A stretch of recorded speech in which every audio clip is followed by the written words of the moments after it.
most important thing about boundaries coming out of a toxic relationship with a narcissistic person is not making sure that you implement just boundaries. No. The most important part about your boundaries is making sure that you know exactly what they are and where your boundaries are. You see, if you overdo boundaries in this life because you've experienced narcissistic abuse, which is understandable, it could actually cost you. It can rob you of the life that you're meant to live. Let's talk about it. My name is Kevin, and this is The Royal We.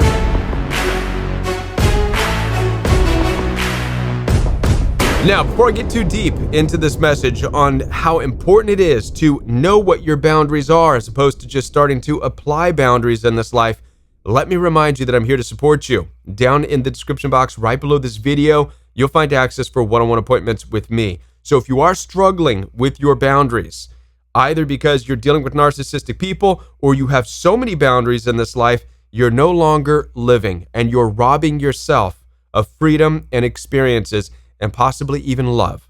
If this is where you're at, head on down there right now, schedule some time with me, and let's work together to strategize the development of what boundaries look like for you. In addition to one-on-one telephone support and video support, I also have a private membership. My private membership is live each and every day, so you get help from not only me, but a community of people from all over the world. We have fellowship once a week, Zoom calls once a week, and so much more on the Privacy for Members Only app. You can download the membership app down below in the description box. You can also schedule your one-on-one appointment down there as well. One final thing, I do have a workout program for those of you who would like to get fit and stay fit, not just physically, but mentally and emotionally. A huge part of your healing journey comes down to your daily wellness and self-care routines, and I'm in it to help you out. So I invite you to join me on another YouTube channel, a live channel where each and every day I am exercising together with you, and in 6 months' time, we're going to see where we're at physically, mentally, and emotionally. I challenge you to join me. It's free. All it's going to cost you is a subscription to this new channel that's all about fitness. All right, now let's get into this evening's topic. We're talking about boundaries. Boundaries are super important. I've made videos in the past about boundaries, everything from how important boundaries are. Boundaries are about you. It's not about them.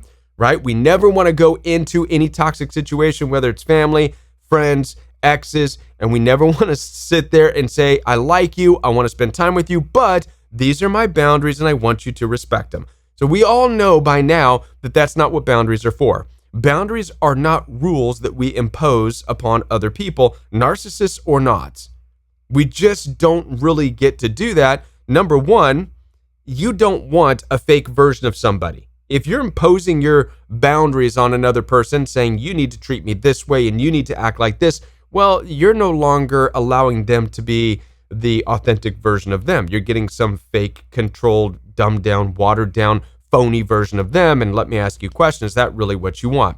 Do you want some faked, dumbed down, watered version of somebody who's pretending to be kind to you because you've set boundaries?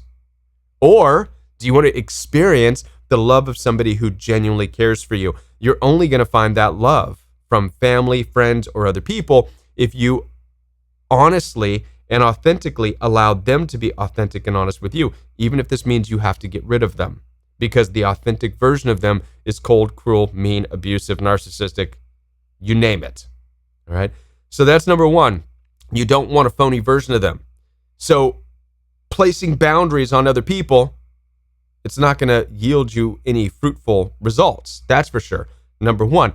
Number two, they're not going to listen to you anyways, right? Nobody wants to listen to somebody else tell them how to behave, how to act. I mean, I know I have a hard time if somebody's going to come into my life and say, I need you to talk to me this way. I need you to do things that way. I have boundaries. And this, I'm going to be like, okay, well, listen, it's obvious that I rub you the wrong way, right? So I'll just bow out. See, so nobody's going to allow you to impose your boundaries around them. So the point being is that your boundaries are about you. We have to start from this understanding. Your boundaries are for you. Look down as though you're standing straight up and down and draw a circle around your feet. And I want you to say right now, my boundaries are within this circle. Whatever boundaries I set have to be within this circle, because boundaries are rules that you put on yourself, not on anybody else. Healthy boundaries look like this. I will not be around people who want to call other people names, who want to be mean, cold, cruel. I do not want to be around anybody who raises their voice, who is ill-tempered, who gets hot-headed, who is loud and aggressive, who likes to start fights, who likes to make inappropriate jokes.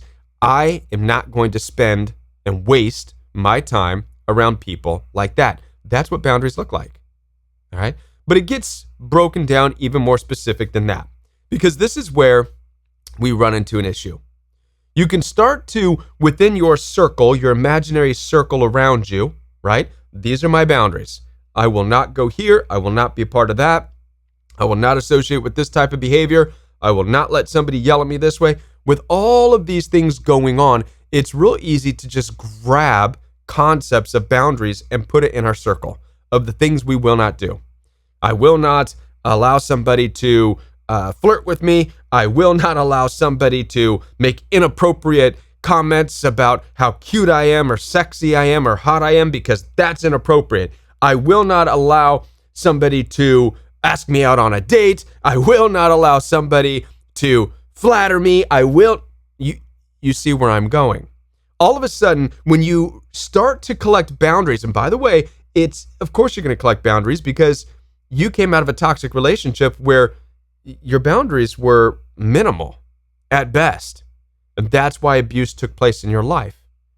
And so now you've really swung the pendulum to the other side, and now you're storing up all these boundaries. Now you realize how important boundaries are, and so you're filling your cart basically with boundaries. Now here's the problem. You're running into the same issue as when you had no boundaries. So let's talk real quick about why you had no boundaries in the past. You had no boundaries because you were instructed and conditioned to believe that you didn't need them. I mean, we all, myself included, brought up in the late 80s, early 90s. I'm dating myself there for you youngsters, right? I'm 47. I don't care. I'll just put it out there, right? We were taught to just get along with everybody. People are mean, nasty. Who cares? You know what I mean? It's like, no big deal, right? Forgive them, love them, whatever. If somebody pushes you, turn the other cheek, right? This was the Christian way, right? Love your enemies. If somebody's mean, you just need to love them more, right? We're awakening now to the reality that, well, that doesn't work. It's not sustainable. As a matter of fact, it's going to kill you in a toxic relationship because you're with somebody who's going to just suck you dry, right? As you give and give and give because you were instructed to. So you were conditioned to not have boundaries. You were conditioned to allow relationships and allow people to really just creep in on your territory, absorb your space, not give you any space. Now, watch this. You were conditioned to do that, but now when it comes to boundaries, there's the same risk that applies. And what's this risk? That now, because narcissistic abuse is such a hot topic online and on YouTube and on Instagram, and you can watch TikTok videos, everything is about narcissistic abuse and everything is about boundaries. And now even churches are hopping on board and place boundaries and make sure, right? And so here's the issue. Just like before where you were told you didn't need boundaries, which allowed toxicity into your life, now you're being told you do need boundaries, and by people who are offering you suggestions and telling you what boundaries look like. So you have people telling you for you, don't let anybody come in and say this and say that. Have a boundary against that. Some aggressive sexual guys are going to want to come and have sex with you. Have a boundary against that. If they're trying to kiss you, have a boundary against that. If they want to hold your hand, have a boundary against that. If they take you on a date and say this and that and this and that, have a boundary.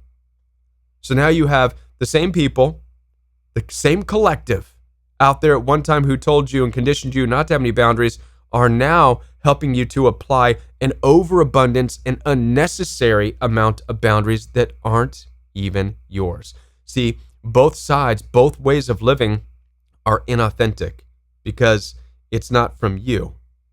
It's what other people are telling you. So where in the past you didn't have boundaries, it's because people didn't support boundaries. They told you didn't have to have boundaries. And so you believed that, you listened to that, and you got involved in a toxic relationship. Now you have people telling you what boundaries ought to be, and don't let people say this, and don't let guys act like this in front of you, and don't let women act like that, and whatever the case may be. And so you're buying into all of that, saying, yeah, okay, these are my boundaries. I have to have these as my boundaries now. And now the problem is you're still living according to what they say. You're not living a true, authentic life. So perhaps somebody comes into your life and maybe he's a fantastic guy, maybe it's a fantastic person, and maybe they are a little flirty, and maybe you do really like it. Maybe you do like flirting back and forth with them. Maybe you do want to have some excitement. Maybe you do want to experience some fun. Maybe you do want to become sensual again. Maybe you do want to explore sexuality again. Maybe you do want to do these things, but now you're battling in the mind the boundaries, not from within you, but boundaries that other people have talked about, because people have said those are the gateways to narcissistic abuse, when no, they're not. You see, no matter what, the important thing about boundaries is not that you are implementing boundaries. We all know that we do have to have some boundaries to implement, but that's not what's the most important thing about boundaries. The most important thing about boundaries is knowing what your specific boundaries are, so you know what you're implementing and why. They have to be in tune with who you are. There's no such thing as collective boundaries. Your boundaries may look different than your neighbors. You know, you're sure maybe the neighbor woman next door hates men, hates life, hates all this stuff, so she has boundaries. Perhaps, just hypothetically, she has boundaries around all this stuff, wants nothing to do with everything. She's going to tell you, oh, I saw that guy, he likes you and he's bad, and you need to place boundaries around. Don't let him, right? Don't let her boundaries become your boundaries. And the same is true with anybody else. Don't let the pastor of your church, don't let their boundaries become your boundaries. Your boundaries are for you. It has to come from within you. So coming out of a toxic relationship, coming out of a narcissistic abuse, here's the best thing in the world. Are you ready? By now, having experienced narcissistic abuse, toxicity, having overcome that toxic relationship, you are in a better position than ever before to understand your true boundaries. And here's what it looks like. It looks like a mixture of the things that you really enjoyed, the things you liked, even the things you liked in the toxic relationship. It looks like that, coming together with the things you truly don't like. Not because a pastor told you not to like it, not because some woman in the anti-men movement women's club told you not to like this, but because you truly deep down don't like this thing because it's not right for you, okay? And there's levels of that. There's levels of what's right and what's not right. And what I'll start with, you know what I mean? There's first base, second base, third base, right? However you want to structure it, however you want to organize your life, your dating life, your love life. It's fine to go back to first base, second base, third base, and then home run. There's nothing wrong with that. As a matter of fact, I think that that's a great way to test your boundaries every step of the way. I'm going to test my boundaries, and I'm going to make first base a goal for this person with boundaries, because I also want to have fun. So here we go. Boom, first base. Then maybe second base. Then third base, right? It's like I feel like we're going back to, high school talk again about relationships and sexuality and stuff. First base, second base, third base. And I'm not just trying to make this conversation about dating and sexuality. I'm just talking in general, even friendships. We have to make sure that we're not placing boundaries that aren't truly ours. If you are with somebody, going back to the dating thing, if you're with somebody and you're sitting there and you're really just connecting with this person over dinner and you're like, wow, I would love it if this person kissed me after dinner. Shoot, I want to kiss him right now, right? But then you're battling that, saying, well, no, I have to have boundaries. I have to have boundaries. I have to have boundaries. Well, my question to you is whose boundaries are you allowing to block you in that moment? You see, this is what this message is all about. You might be saying, well, Kevin, it's just boundaries because I know that it's not good. Who told you it's not good? Well, I've been in toxic relationships before, but that doesn't mean that's going to be this relationship. And your boundary doesn't exist in that part where you're having that initial kiss. That's not what really terrifies you. What terrifies you is what you saw that had nothing to do with the kiss, has everything to do with their nasty narcissistic behavior after that. So do you see how we can't allow all these boundaries to block us from doing the things we really want to do? If you go on this date and you really want to kiss the person, then pucker up. Do it. Experience it. There you go. You don't have to have a boundary against that if it's not true to you. That's the whole point of this. We do need to have this understanding that boundaries, the best boundaries in the world, are going to be true to you, and you're going to live out of the boundaries. You're not going to try to apply them to other people. You're going to live out of them. And in the context, for example, of a dating relationship, you want to kiss the person. But maybe you don't want to go any farther than that. So if the person's getting a little too excited over your kiss because your lips are sweet, right? Taste good, and he starts getting a little too excited, you could be like, okay, calm down, right? Not all that yet, right? It just slow it down, right? Be grateful for the kiss. Yes, I know my lips are tasty. Be grateful for the kiss. Down, boy. Calm down. Now that's a boundary. That's how you put a boundary in that moment to stop things from going too far, but you engage in that thing that you like to kiss, and there you go. You got first base. Maybe I'm wrong about first base. I can't remember what first base even was. Maybe some of you can help me remember what first base was. But the point is that you get to assign, based on your internal boundaries, at what pace you're okay with, what you truly are okay with, what you truly aren't okay with, and operate out of that. We have to silence the noise of other people's voices in our life as if they know what's best for you. And that's the whole point of this. It doesn't matter if they're telling you to not have boundaries or if they're telling you you need boundaries. Who are these people and what makes them know what's best for you? Nothing. Your best boundaries will come when you silence all the outside noise, all the voices of the teachers and the professors and the psychologists and the therapists and the coaches and the pastors and the parents. When you learn to silence all of those voices trying to tell you what's right and wrong and what you ought to do and what you can't do and what you should be doing and what you shouldn't be doing, when you silence all of that and you say, what do I want? Moment to moment, day by day, what do I want? What do I want to experience? What do I want to experience with this person?